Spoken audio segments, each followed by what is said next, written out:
Good evening and welcome back to the Troglodyte's Home. You know, I got to talk about this. I don't normally rant on liberals, but today I got to rant on a liberal. Now, as a matter of fact, I dropped my membership in the AARP group because of one liberal that contributes to their magazine articles, and then they have the unmitigated gall to be asking me for money so that they can continue this stupid crap that they do. But I was digging through a magazine the other day called Counterpunch.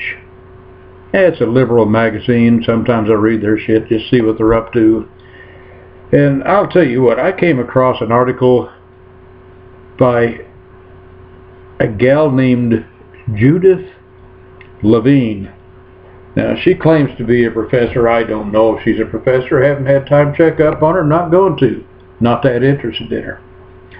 But this article that she wrote in the Counterpunch magazine, she says, well, we shouldn't prosecute blacks for sexual crimes. No, that ain't right. Let me go on a little farther. She's referring specifically to the Sayreville incident where 7 black students sexually assaulted another younger teammate, or maybe 2, and she says it can be best described as locker room butt play. Nope, that ain't allowed. It's hazing. It's against the friggin' law. Anyway, Jude says, nah, we shouldn't do it, because if they prosecute them for that as adults, they're going to be sexual predators and they're going to have to register and all that crap. You know, and they shouldn't even try them as a juvenile. They shouldn't be tried at all, is what she says. Why? Because they're black. That is in her article, ladies and gentlemen, in that magazine. Look it up for yourself. We shouldn't prosecute them because they are black. Now, her exact words, and I'm going to quote from her article in here. It says, if it's true that all 7 of the football players arrested for hazing in Sayreville, New Jersey, War Memorial High School locker room are students of color, that is one more reason not to prosecute them as sexual felons. She goes on to say, I don't mean not to prosecute them in adult court. I mean don't prosecute them at all. If they're guilty, they should be disciplined. Hell yeah, they should. But she says they should be disciplined by the school, kicked off the Bombers team, I guess that's their mascot, and held accountable to their victims by making amends in words and deeds. In words and deeds. And then she goes on, she explains, you know, why they should drop all the sexual assault charges and make them say, I'm sorry, and then do a little community service work. But she says, but the punishment the state will mete out far outweighs the transgression. For kids who are 15 or 17 years old, it'll be life-crushing. Hell, it better be.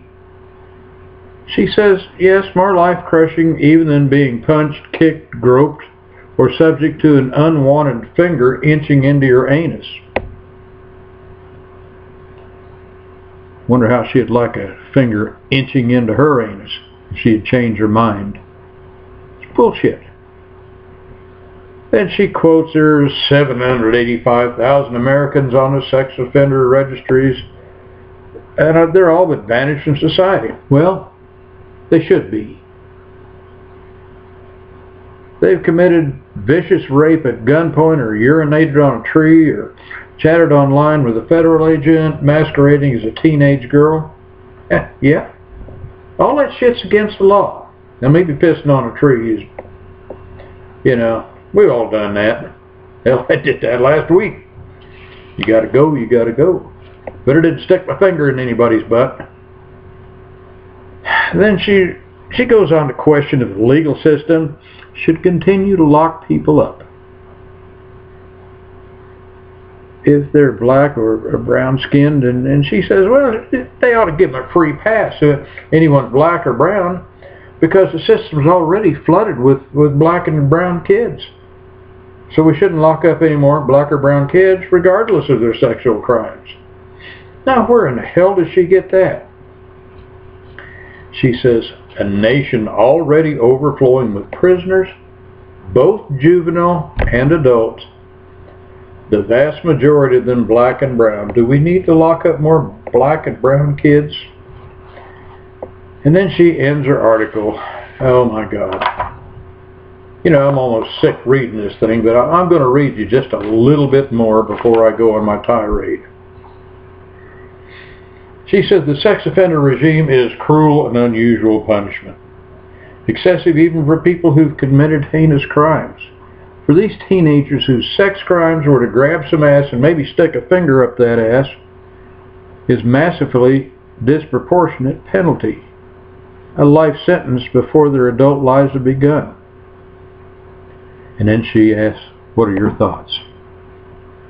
And I'm going to ask, what are your thoughts?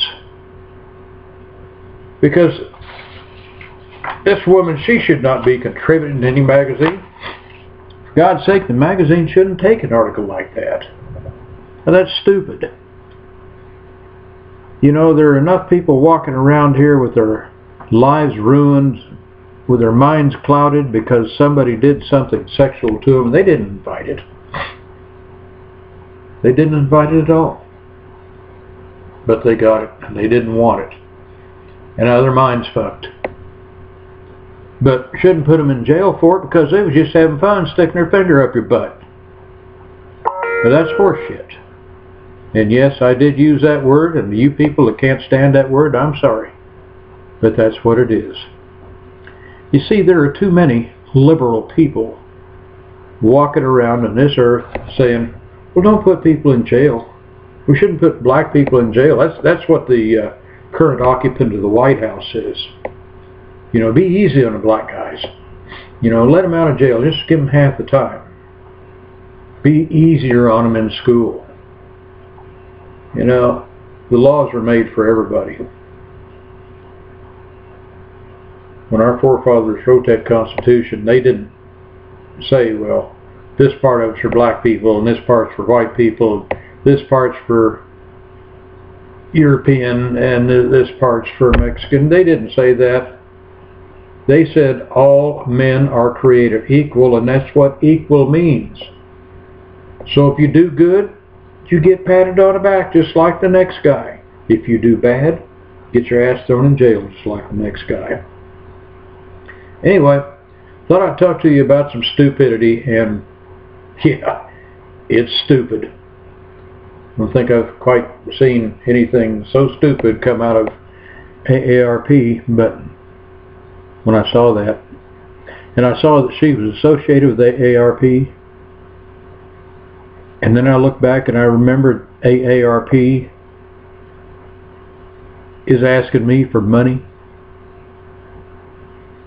No, I dropped my membership. Never again will I donate one more nickel to a group that could give me the same benefits as AAA, the American Auto Association. That's a Troglodyte's thought for the day. If you have a thought, please drop it below. Give me a thumbs up if you like it. Give me a thumbs down if you don't. Have a great day, and the Troglodyte will talk to you later.